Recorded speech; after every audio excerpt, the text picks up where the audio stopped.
सरजमीन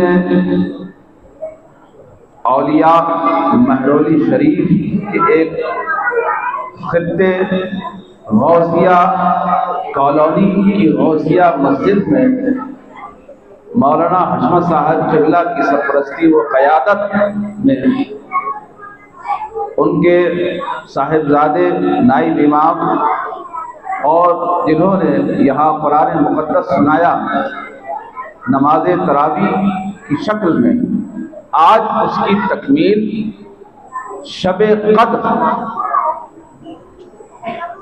ये भी शामिल है।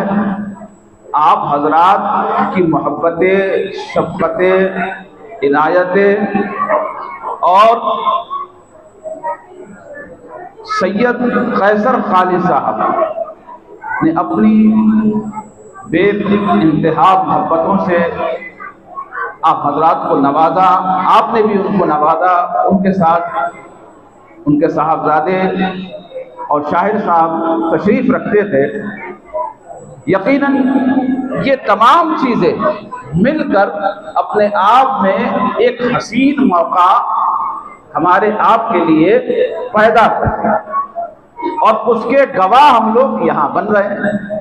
माशा अल्लाह, जितनी देर आप हजरात यहाँ जमा हैं और जितनी देर से हैं और अगली जितनी सआदतें आप यहाँ जमा रहेंगे, यकीन जानिए ये दुनिया का कैमरा हमारी नक्लो हरकत को तो कैद कर सकता है, लेकिन यहाँ कितने फरिश्तों का नुज़ूल हो रहा है, कितनी बरकतें नाज़िल हो रही है, कितने फ़यूज़ो बरकात की बारिशें हो रही है, कितनी फिजाएं जो रहमत की चल रही है, उन्हें ये कैमरा, दुनियावी कैमरा और हमारी ये जो आंख है ज़ाहिरी, ये इसको कैद नहीं कर सकती।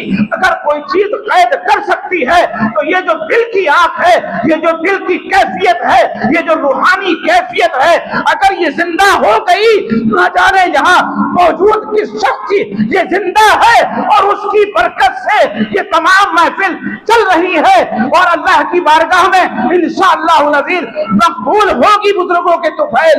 अपनी साबित कदमी जो है वो साबित रखिए, वो जमे रहिए, न जाने किस आन में वो बरकत, वो फैज वाली, रहमत वाली हवा चल जाए और हम तमाम की मग़फ़िरत होती नजर आए।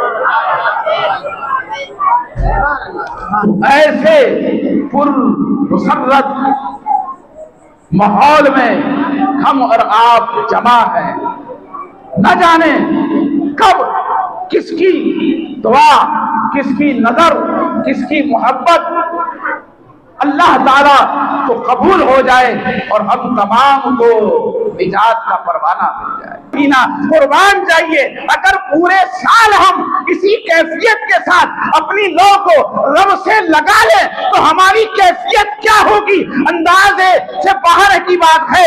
आप जिस तरफ भी निकलेंगे आपको देख कर तमाम मुसीबतें, परेशानियां रास्ता छोड़ती नजर आएंगी। आपको ऐसे रास्ता दे दिया जाएगा जैसे कि आप आसानी के साथ निकलते हुए अपनी मंजिल को पहुंच जाए। उसमें फिर रुकावट डालने वाला चाहे जो हो, शर पैदा करने वाला चाहे जो हो, उसका शर, उसकी रुकावट, उसकी बंदिश, तमाम चीजें जाती नजर आएगी। मैंने आपसे अर्ज किया कि कोई ट्रेनिंग नहीं हमारी बात। अब आइए, हम इस खित्ते से लेकर दिल्ली, हिंदुस्तान, दुनिया के किसी भी खित्ते में चले जाएं, वहां जाकर आप देखिए आज हर शख्स अपने आप में मगन नजर आता है। आप कहेंगे मगन किस माना में? वो इस माना में उसके पास पैसे की कमी नहीं है, उसके पास ढेरों सोर्सेज है, उसके पास तमाम चीजें मौजूद है, खुशहाल जिंदगी गुजार रहा है। ऐसा नहीं कि आप खुशहाल जिंदगी नहीं गुजार रहे, आप अपने एतबार से अपनी बस्ती में खुशहाल जिंदगी गुजार रहे। ये रब का बड़ा फजल है। चाहे आप टीन में, चाहे चद्दर में, चाहे टुकड़ी में, चाहे लेंटर में, चाहे झोपड़ी में, जैसे भी आप रह रहे, बिल्कुल इत्मीनान के साथ गुजार रहे हैं, उसका सबूत वाज़ेह ये है कि आप इत्मीनान के साथ यहाँ मौजूद इस वक्त भी हैं और होते रहते। इत्मीनान है हमारे पास, तभी हमने अपने बच्चों को घरों से इस मस्जिद में भेजा हुआ है। हमारी माँ बहनें घर में इत्मीनान से मौजूद है। सिर्फ वो लग्जरियस लाइफ, वो आराम का माना नहीं है हम महलों में रहें तभी आराम मिलेगा ना। तो ये चीज हमारे अंदर मौजूद है कि हम आराम की जिंदगी गुजार रहे हैं, चाहे जहां गुजारें। आज इस दुनिया में फाका कहीं नहीं होता है, कहीं कहत नहीं पड़ता है। कभी सुना आपने? हमारे जो बुजुर्ग बैठे हैं, इन्होंने कभी बचपन में सुना होगा कि कहत पड़ गया, अनाज नहीं मिल रहा, पानी नहीं मिल रहा, सब कुछ सूख गया। लेकिन आज जो टेक्नोलॉजी है, आज जो इल्म है, आज जो तालीम है, उसकी बुनियाद पर इंसान ने अपने आराम के सारी चीजों को मुहैया करा लिया है। वो जिस तरफ जाता है उस इलाके को जरखेज बना लेता है, आराम से अपनी जिंदगियों को गुजारता नजर आता है। अब आप कहेंगे आपने ये जो बेस बनाया है ये किस खातिर है? तवज्जो रखिएगा। आप देखिए, मैंने आपसे क्या कहा, कोई मुनज़्ज़म तालीम हमारे बीच नहीं है, लेकिन हम खुशहाल जिंदगी गुजार रहे हैं, बहुत खुश हैं। एक चीज नहीं है हमारे बीच में, जबकि तवक्को ये थी कि यह मस्जिद पुर होगी, इसमें जगह बिल्कुल ना होगी। लेकिन ऐसे हालात क्यों? हम आराम की मंजिल में तो अपने आप को ले जा चुके। हर साल रमजान आता है, इसके बाद साल भर जितनी महफिलें हुआ करती हैं उनमें हम मौजूद तो रहते हैं, हम अप टू डेट तो नजर आ रहे हैं। दुनिया में जो कपड़ा मिलता है हमारे बच्चों के जिस्म पर वो नजर आता है। दुनिया में जो सहूलतें मौजूद हैं हमारे घरों के अंदर वो मौजूद हैं, वो जीनत बख्श रही है। बावजूद इसके कमी किस चीज की है? कमी तो है ना जिस बुनियाद पर हम आज जो है फुटकारे जा रहे हैं, परेशान नजर आ रहे हैं, कहीं भी किसी लायक नहीं समझे जा रहे हैं। क्या कहा जाए, लफ्ज भी कहने में शर्म आता है। आज अजीब और गरीब हालत है, बस यूं समझ लीजिए एक ही लफ्ज में कोई माना नहीं रखते। आज सिर्फ यहां की बात नहीं, पूरी दुनिया की बात है। कुरान सुना ना अभी आपने, बड़ी अजमत वाली किताब, उलमा की प्यारी प्यारी बातें सुनी, शोराए किराम ने अपने अशार पेश किए, हम झूम रहे थे, हमारे अंदर कैफियत थी, बस वो जरा देर की, उसके बाद फिर महफिल से हटे और खत्म। आखिर ये वजह तो कुछ है ना ऐसी? वजह एक है, और वो पहले ये भी सुन लीजिए, बस्ती आपकी गरीब जरूर है, लेकिन आपकी बस्ती में हर तरह का शख्स मौजूद है। यहाँ टीचर भी है, यहाँ अमीर भी है, यहाँ गरीब भी है, यहाँ दानिशमंद भी है, यानी एक मिक्सअप बस्ती है ये। यहाँ हर तरह का आदमी मौजूद है, चाहे वो जिस भी सूरत से रहता है। समझने की जरूरत ये है, यानी तालीम है, तालीम है, चाहे जैसे भी है, चाहे उलमा की सोहबत की वजह से है, चाहे महफिलों में शामिल होने की वजह से है, चाहे मस्जिदों में हाजिर होने की वजह से है, चाहे स्कूल कॉलेजेस जाने की वजह से है। बहरहाल जैसे भी है, आपके अंदर तालीमी बेदारी है। आखिर क्या चीज है जो आप में मौजूद नहीं है? और आज पूरी उम्मत उससे जो परेशान है, बस वही काबिल तवज्जो नुक्ता है, उसके बाद बात खत्म। कहते हैं अक्लमंदों को इशारा काफी है। ये सारी चीजें मौजूद, बावजूद इसके हमारे अंदर वो कैफियत नहीं कि हम अपने वजूद को बता सकें, गिनवा सकें, दिखा सकें और आखिर में मनवा सकें कि हमारा वजूद ऐसा है कि अगर हमारे सहारे चलते हो तो तुम चलोगे वरना गिर जाओगे। आप समझ लीजिए मैं कहां कह रहा हूं और क्या कह रहा हूं। यही वजह है कि हमने अपने वजूद को आज जो है खत्म कर लिया है। उसकी वजह क्या है? उसकी वजह मुझ हकीर फकीर के समझ में जो आती है तमाम चीजें देखने के बाद, तमाम तजुर्बा करने के बाद, क्योंकि ये कौम कुरान पढ़ना भी जानती है, आज के वक्त में कुरान समझना भी जानती है, हर लैंग्वेज में, हर जबान में कुरान का तर्जुमा माने वो मफहूम मौजूद है, हदीसें मौजूद है, उलमा के बयानात मौजूद है, सब कुछ भरा पड़ा है इंटरनेट पर। बावजूद इसके ये कौम पीछे क्यों है, ये पिछड़ती क्यों जा रही है, ये कामयाब क्यों नहीं हो रही है? वजह एक है और वो साफ वजह है, वाज़ेह वजह है कि ये अखलाकियात में इतनी गिर गई कि अपनी हैसियत को भूल गई। तो अपनी हैसियत को भूली तो दुनिया ने इसकी हैसियत को बता दिया। और कोई वजह नहीं। आज हमारे अंदर अखलाकी गिरावट है। आज हमने अपने अखलाक से अपने आप को मुतासिर करना छोड़ दिया है, अपने इर्द गिर्द को, अपने मुल्क को, अपनी मिल्लत को। यही वजह है। आप कहेंगे कैसे? मिसाल दीजिए, एक छोटी सी मिसाल ले लीजिए। सारा इल्म है, दुनिया का इल्म, दीन का इल्म, लेकिन बाज़ाब्ता उसकी ट्रेनिंग नहीं है। आप कहेंगे कैसी ट्रेनिंग?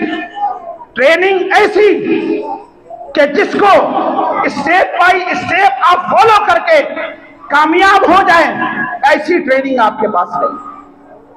और अफसोस का मकाम यह है कि महरौली जैसी जगह में रहकर ये जो मस्जिद है हजरत शेख अब्दुल कादिर जिलानी के नाम से मंसूब,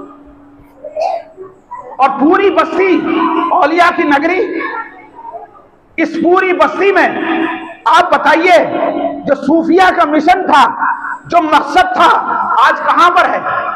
किधर है वो? क्या उस मिशन पर काम हो रहा है? जब सूफिया क्या पहले आप जाते थे तो इस तरह से आपकी इस्लाह की जाती थी, आपको स्कैन किया जाता था। बस यूं समझ लीजिए, आज आप डॉक्टरों के यहाँ खूब चक्कर लगाते हैं, जो भी मर्ज है डॉक्टर के यहाँ पहुंच जाते हैं। डॉक्टर स्कैन के नाम पर, तमाम टेस्ट के नाम पर न जाने कितना पैसा आपसे ले लेता है, और उसके बाद अगर उसकी बात समझ में आती है, मर्ज पकड़ में आता है, तो आपको 2-4 दवाई देकर बिल लंबा चौड़ा बनाकर दे दिया करता है, और उसके बाद आगे बढ़ा दिया करता है अगर उसकी समझ में नहीं आता। लेकिन सूफिया की जमात पर कुर्बान जाइए, सूफिया की बारगाह में जब बंदा चला आता था, गुनहगार चला आता था, खतेगार चला आता था, परेशान चला आता था, वो उसको स्कैन कर लिया करते थे, रूहानी नजर से देख लिया करते थे। ये जो बंदा आया है ये परेशानी में मुब्तला है, बगैर उसकी जबान पर लाए उसके मसले को हल कर दिया करते थे, और वो मुस्कुराता हुआ उनकी बारगाह से जाता नजर आता था। ये था मिशन, ये था मकसद इस्लाम का, इस्लाम के मानने वालों का। आज आप देखिए क्या इस मिशन पर हम कामयाब हैं? पूरा कुरान सुना है आपने। अगर आपसे सीधे पूछ लूं, क्या आपने कुरान को उस माना में समझा, कुरान से वो इल्म लिया जिसको अपनाकर आप स्टेप बाय स्टेप अगले 1 साल में अपने अखलाक को इतना बुलंद कर ले, इतना बुलंद कर ले कि वो शेर आपकी जबान पर आ जाए, खुद ही को कर बुलंद, इतना हर तकदीर से पहले खुदा खुद बंदे से पूछे, बता तेरी रज़ा क्या? ऐसा इरादा है हमारा, ऐसा इरादा बनाइए। नहीं बनाएंगे, यकीन जानिए कामयाब नहीं होंगे। लाखों महफिलें अटेंड कर लीजिए, जो मर्जी जलसे जुलूस कीजिए, जहां मर्जी जाइए, जब तक अपनी स्कैनिंग नहीं करेंगे, नहीं देखेंगे कि मामला कहां है, खराबी कहां है, उसको दूर कैसे किया जाए और लोग कैसे क्या करते थे, जब तक इस बात को नहीं समझेंगे, मेरे अजीजों, मेरे बुजुर्गों, मेरे बच्चों, घर में बैठी माँ और बहनों, यकीन जानो कामयाबी तुम्हारे कदम नहीं चूकने वाली। जिस लायक होता हूं, कोशिश करता हूं, जो कहूं यहां से ना कहूं, यहां से ना कहूं, जो बात यहां लगती है वो आप तक पहुंचाऊं, ताकि मेरी भी इस्लाह हो, आपकी भी इस्लाह हो, और हम तमाम कामयाब होकर इस जहां से रुखसत होते नजर आए। यह मकसद होता है। तो मुख्तसरन ये अपनी फिक्र कीजिए, अपनी इस्लाह की कोशिश कीजिए। इस्लाह दो तरह की है, एक जाहिरी और एक बातिनी। इसी कुरान के अंदर सब मौजूद है। हम जाहिरी अखलाक में तो बिल्कुल गिर चुके हैं। उसकी वाजे वजह यह है, नमाज छोड़ना, रोजा छोड़ना, हज की इस्तिताअत होते हज ना करना, ज़कात की इस्तिताअत होते ज़कात ना देना, ये जाहिरी जुर्म है या बातिनी जुर्म है? बताइए। ये जाहिरी है ना, पता चल जाएगा ना। और दूसरा देखिए, रुख जरा आपको नुक्ता देकर जा रहा हूं कि अगला 1 साल कैसे हमें अपने आप को तैयार करना है। दोनों मर्ज, यहां का और बाहर का। यहां वाले को बातिनी कहते हैं। अब मैं आपसे कहूं, गुस्सा करना, हसद करना, लालच करना, ये कौन सा मर्ज है? अंदर का या बाहर का? अंदर का ना, जो पता नहीं चलता ना, और जिसमें एक बहुत कॉमन है, वो है हसद, और दूसरा किब्र यानी तकब्बुर। हसद और किब्र, ये दोनों चीजें कर कर शैतान जो था, जो 80,000 साल इबादत करके मलून बन गया, तो हम और आप क्या है? जरा गौर कीजिएगा, हमारी ये चंद साल की भी इबादत नहीं है, हमारा हाल क्या होगा? तो अब इन सब चीजों को समझना है। क्यों समझना है? आखिरी बात तवज्जो से जहन में बैठा लीजिए, इस मिसाल को लेकर जाइए, पूरे साल इस पर काम कीजिए। और काम ऐसे होगा, आपने अपने घरों में टंकी देखी होगी, छतों पर टंकी रखी होती है, उसके अंदर जैसा पानी हो, अगर जरा सी भी गिलादत उसके अंदर पहुंच जाए, आप टोटी जो खोलते हैं, जिसका इस्तेमाल करते हैं, उसके अंदर उसकी बू-ओ-बास अगर बदल जाए, फौरन आपका छोटा बच्चा भी कह देता है, पापा, अब्बू, अम्मी, नाना, दादी, इसकी जो है अंदर पानी के अंदर बदबू आ रही है, ये जायके में बदल चुका है, ये समझ में नहीं आ रहा है। तो यूं ही समझ लीजिए, सूफिया फरमाते हैं, ये जो मामला है दिल का, ये जो दिल है, ये आपकी एक टंकी है, ये एक हौज है, इसके अंदर जैसा पानी होगा, अगर हसद को इसमें पाला होगा, हिर्स को इसमें पाला होगा, तकब्बुर को इसमें पाला होगा, रियाकारी को इसके अंदर पाला होगा, दूसरे की इज्जत नफ्स को घटाना, इसका ये ख्याल इसमें पाला होगा, यकीन जानिए कामयाब नहीं होंगे। इसका असर जाहिरी आज़ा पर होगा, यहाँ जैसा पानी होगा वैसे ही निकलता नजर आएगा। आपके ऊपर गुस्सा भी तारी होगा, आप हसद में भी मुब्तला होंगे, आपके ऊपर किब्र भी आएगा। अब आप ऐसे बाहर नजर आएंगे, आप जहां जाएंगे आप समझेंगे मैं ही हूँ मालिक मुख्तार, मैं ही हूँ शहंशाह वक्त, मेरे ही सिक्का चलता है, मैं ही राजा हूँ, सब मेरी प्रजा है, मैं जिस तरफ निकल जाऊं सब मेरे होकर रह जाए। ये कैफियत यकीन जानिए आज हमारे अंदर है कि नहीं? अपने आप को झिझोड़ लीजिए, अपने आप को खंगाल लीजिए, यकीनन आपके अंदर ये कैफियत मौजूद है। जब आपकी आवाज आए कि हाँ ये कैफियत हमारे अंदर मौजूद है, तो यकीन जानिए आप कामयाब कैसे होते हैं। एक कुरान नहीं, 70 कुरान, 1000 कुरान सुन लीजिए, 1000 महफिलें अटेंड कर लीजिए, आप कामयाब नहीं होने वाले। किसी कीमत, किसी सूरत कामयाब नहीं होने वाले। एक ही सूरत है, जब आप इस सब का उल्ट करेंगे, अपने दिल को साफ कर लेंगे, इसमें मोहब्बत का, इश्क का पानी आप डाल लेंगे, बदल लेंगे, यकीन जानिए आप जिस तरफ जाएंगे उस तरफ उजाला ही उजाला होता चला जाए। और आपको जो देखेगा कह उठेगा, पुकार उठेगा। आप तो नारा कहने पर लगाते हैं ना, आप ये करके देखिए, अपने हौस को साफ करके देखिए, अपने दिल को साफ करके देखिए, तब आप एक मर्तबा सुभान अल्लाह कहेंगे, आपकी चिंता नजर आएगा। आपकी दुआ आपके हक में भी कबूल होगी, आपके नियर डियर के हक में भी कबूल होगी, नजर आएगी। और जो देखेगा वो ये कहेगा, ये है मोहम्मद अरबी का सच्चा पक्का गुलाम। इसकी बरकत से तमाम आफात व बलियात दूर होगी, नजर आएगी। बस इतना ही मैसेज काफी है आज के लिए, मैं समझता हूँ। बाकी गुफ्तगू इंशाअल्लाह फिर करेंगे। तो मैंने आपसे अर्ज किया, हमारे अंदर मर्ज जाहिरी भी है, बातिनी भी है। अफसोस हम उसे समझना नहीं चाहते, उससे करीब होना नहीं चाहते। ये कोशिश कीजिए, अपने इमाम साहब की सोबत इख्तियार कीजिए, उलमा से करीब हों, मशाइख की महफिल में बैठें, यकीनन आपको समझ में आएगा अंदर का मर्ज क्या है, बाहर का मर्ज क्या है और इसका इलाज क्या है, इसको दूर कैसे किया जाए। जाहिर सी बात है, अल्लाह ताला ने हमें इबादत के लिए पैदा किया है, तो आज हम इबादत के रास्ते से हटकर कहीं और चले गए हैं। जहां से शुरू किया था वहीं आता हूँ।